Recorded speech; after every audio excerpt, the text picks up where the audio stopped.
Hello everyone, welcome to সঙ্গীত পাঠশালা। আজকে আমরা Netaji Subhas open university PG বা এমএ কোর্সে ফার্স্ট ইয়ারের ফাইনাল এক্সাম সাজেশন 2024-25 নিয়ে আলোচনা করবো। এখানে আমরা এডুকেশন সাজেশন 4th পেপার নিয়ে আলোচনা করছি, methodology of educational research and statistical treatment of data.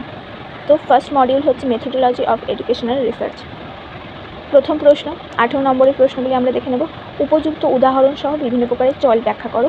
নমুনা সংগ্রহ পদ্ধতি বলতে কী বোঝো? বিভিন্ন প্রকারের সম্ভাবনা নমুনা সংগ্রহের পদ্ধতি বর্ণনা করো। পরীক্ষামূলক গবেষণা বলতে কী বোঝো? পরীক্ষামূলক গবেষণার বৈশিষ্ট্যগুলি লেখো। বিভিন্ন প্রকার পরীক্ষামূলক গবেষণা সম্পর্কে আলোচনা করো। শিক্ষা গবেষণার বিভিন্ন প্রকারের প্রকল্পগুলি সম্পর্কে আলোচনা করো। বিভিন্ন প্রকারের স্বাভাবিক সম্ভাবনা নমুনা সংগ্রহের পদ্ধতি বর্ণনা করো। এই প্রশ্নটা এখানেও এসছে, এই প্রশ্নটা এখানেও এসছে। সহগতিভিত্তিক গবেষণা বলতে কী বোঝো? সহগতিভিত্তিক গবেষণার ছক সম্পর্কে আলোচনা করো। এর সুবিধাগুলি উল্লেখ করো। গবেষণার প্রকল্পের অবস্থান আলোচনা করো। সংক্ষেপে বিভিন্ন প্রকারের প্রকল্প লেখো। উপাত্ত বলতে কী বোঝো? উপাদ বিশ্লেষণ ব্যাখ্যা করো। উপাত্ত বা তথ্য কিন্তু এগুলো। জনগোষ্ঠী ও নমুনা দলের সম্পর্কে আলোচনা করো। গবেষণায় জনগোষ্ঠী ও নমুনা দলের প্রয়োজনীয়তার উদাহরণ সহ ব্যাখ্যা করো।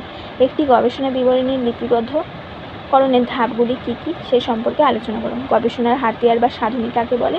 এর নির্ভরযোগ্যতার পরিমাপ করো। এর পদ্ধতিগুলি ব্যাখ্যা করো। 12 নম্বর প্রশ্ন, শিক্ষা গবেষণা আর বৈজ্ঞানিক গবেষণার তুলনামূলক আলোচনা করো। শিক্ষা গবেষণার প্রকারভেদগুলি লেখো। শিক্ষায় দর্শন গবেষণার উদাহরণ সহ আলোচনা করো। শিক্ষা গবেষণার চলের শ্রেণী বিভাগ কীভাবে করা হয় উদাহরণ সহ লেখো। বৈজ্ঞানিক গবেষণা কাকে বলে? বৈজ্ঞানিক গবেষণার বৈশিষ্ট্য উদ্দেশ্য এর ধাপগুলি উদাহরণ সহ আলোচনা করো। 16 নম্বর প্রশ্ন, ঐতিহাসিক গবেষণা কাকে বলে?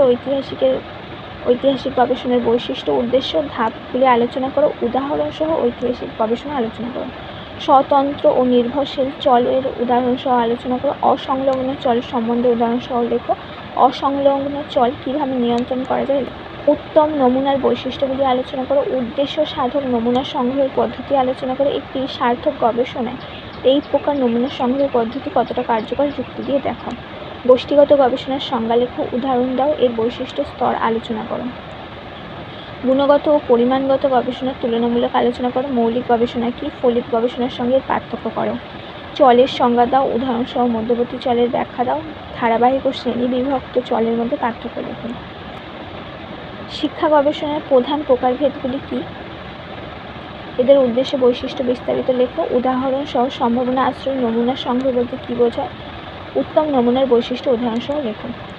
এ ছিল তোমাদের 18 নম্বরের 24টা গুরুত্বপূর্ণ প্রশ্ন। আচ্ছা, আপাতত দৃষ্টিতে অনেক বেশি প্রশ্ন মনে হলো, কিন্তু এগুলো সবকটি প্রশ্ন খুব গুরুত্বপূর্ণ। এগুলি করলে তোমাদের 12 এবং 4 নম্বরের যে প্রশ্নগুলো সেগুলো কিন্তু হয়ে যাবে।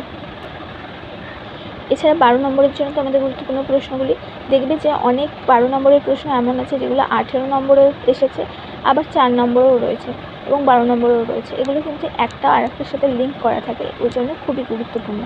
শিক্ষা গবেষণার প্রধান 3টি প্রকারভেদ সম্পর্কে আলোচনা করো। শিক্ষা গবেষণার হাতিয়ার বলতে কী বোঝায়? শিক্ষা গবেষণার নির্ভরযোগ্যতার পরিমাপ ও পদ্ধতিগুলি ব্যাখ্যা করো।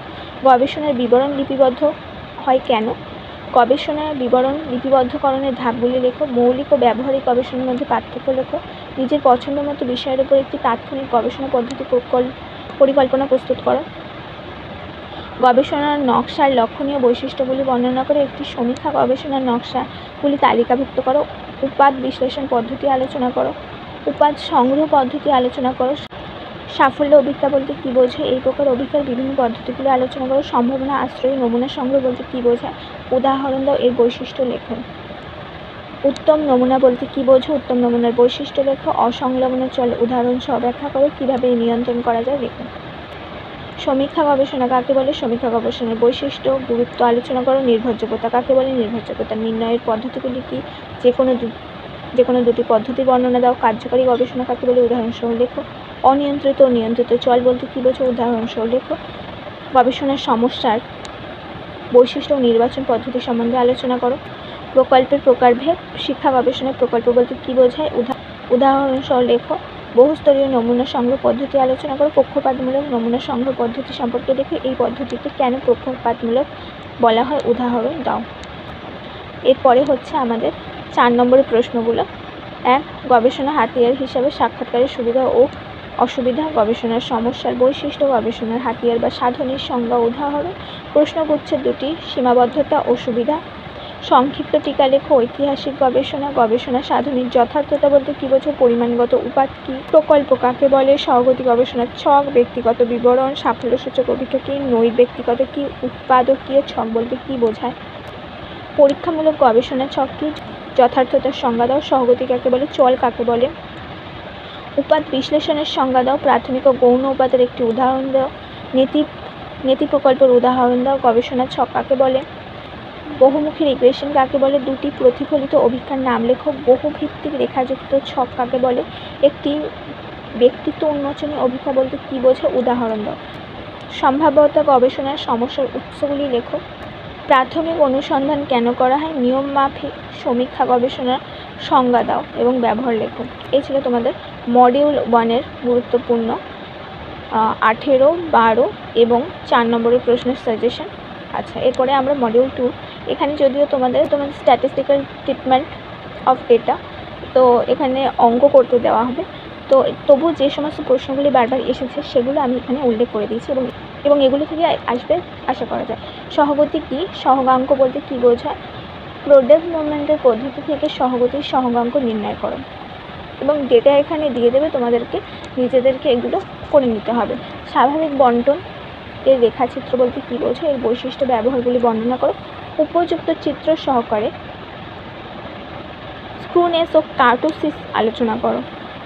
এক্স স্কোয়ারের অভিক্ষায় সীমাবদ্ধতা ও ব্যবহারগুলি সংক্ষেপে লেখো। পূর্ণক সাপেক্ষের পদ্ধতিতে প্রকল্প পরীক্ষার শর্তগুলি বর্ণনা করো। কেন্দ্রীয় প্রবণতা বলতে কী বোঝো? কেন্দ্রীয় প্রবণতার বিভিন্ন পরিমাপের প্রয়োজনীয়তা উপযুক্ত উদাহরণ সহ দাও। পরিসংখ্যান বন্টনের চতুর্থাংশ বিচ্যুতি ও সম্যক বিচ্যুতি বলতে কী বোঝো? চতুর্থাংশ বিচ্যুতি কাকে বলে? এর ব্যবহার এবং চতুর্থাংশ বিচ্যুতি নির্ণয় করো। এটা প্র্যাকটিস করতে হবে, ঠিক আছে? আদর্শ বিচ্যুতি কাকে বলে? আদর্শ বিচ্যুতির ব্যবহার এবং আদর্শ বিচ্যুতি নির্ণয়, এটাও প্র্যাকটিস করতে হবে। এগুলো কিন্তু অঙ্ক হিসাবে আসবে, ঠিক আছে? এক্স স্কোয়ারের অ্যাজাম্পশন, সীমাবদ্ধতা এবং ব্যবহারগুলি সংক্ষেপে আলোচনা করো। পূর্ণক অভিক্ষার পদ্ধতিগুলি কি? উদাহরণ সহ সাইন টেস্টটি লেখো। কীভাবে ব্যবহার করা হয় তা আলোচনা করো। স্বাভাবিক বন্টনের রেখাচিত্র বলতে কী বোঝায়? এর বৈশিষ্ট্য, এর ব্যবহারগুলি লেখো। স্বতন্ত্র মাত্রা বলতে কী বোঝো? উদাহরণ দাও। এগুলো কিন্তু তোমাদের 18 এবং 12-র জন্য প্রশ্ন, ঠিক আছে? বিচ্যুতির পরিমাপ পদ্ধতিগুলি লেখো, এর ব্যবহার। ভূয়িষ্ঠ বা মোট কাকে বলে? মোট নির্ণয় করো, অঙ্ক করতে হবে। সম্যক বিচ্যুতি কাকে বলে? সম্যক বিচ্যুতির ব্যবহার। একমুখী ও দ্বিমুখী পরীক্ষার উদাহরণ সহ ব্যাখ্যা করো। টাইপ 1 টু টাইপ 2 ত্রুটি কাকে বলে? রিগ্রেশন কাকে বলে? রিগ্রেশনের সমীকরণের ব্যবহার কি? রিগ্রেশন সমীকরণটি বৈশিষ্ট্য লেখো। চুক্তি কাকে বলে? এতে কোথায় প্রয়োজন? গড় চুক্তি কাকে বলে? এর বৈশিষ্ট্য লেখো। এই গেল তোমাদের 18 এবং 12। এরপরে আমরা 4 নম্বরের প্রশ্ন, এরপরে আমরা 4 নম্বরের যে সাজেশন সেটা দেখে নেব। টাইপ 1 ও টাইপ 2 ত্রুটি।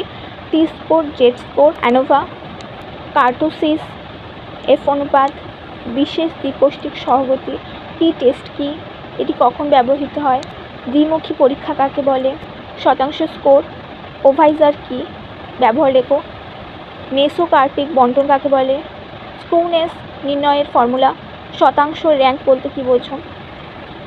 সম্ভাব্য গড় কাকে বলে? স্বাভাবিক বন্টনে কার্টোসিসের মান। দ্বিচল বিশিষ্ট সহগতি কত প্রকার? বিশেষ দ্বিকোটিক সহগতির একটি বৈশিষ্ট্য। পূর্ণক সাপেক্ষে পরিসংখ্যান কি? উদাহরণ দাও। স্বাতন্ত্র মাত্রা কাকে বলে? দুটি গড়ের মধ্যে পার্থক্য নির্ণয় করার জন্য কোন পদ্ধতি ব্যবহার করা হয়? এফ টেস্ট কি? এর ব্যবহার। নামবাচক বা নমিনাল স্কেল কি? তাৎপর্যপূর্ণতার শর্ত কি? ধনাত্মক, ঋণাত্মক এবং সম্পর্ক নিরপেক্ষ সহগতির একটি করে উদাহরণ দাও। এই ছিল তোমাদের পূর্ণ সাজেশন 4th পেপার থেকে। আশা করি এগুলো তোমাদের কাজে লাগবে এবং অবশ্যই তোমাদের যে 1st পেপার থেকে 4th পেপার অবধি আমরা সাজেশনটি দিয়ে দিচ্ছি, সেগুলো অবশ্যই ভালো করে দেখবে, পড়াশোনা করবে এবং বন্ধুদের সাথে শেয়ার করবে যাতে ওদেরও কাজে লাগতে পারে। আর অবশ্যই এই চ্যানেলটিকে সাবস্ক্রাইব করে রাখবে, তোমাদের জন্য আমরা এরকম সাজেশন নোটসের ভিডিও প্রায়ই আনতে থাকি।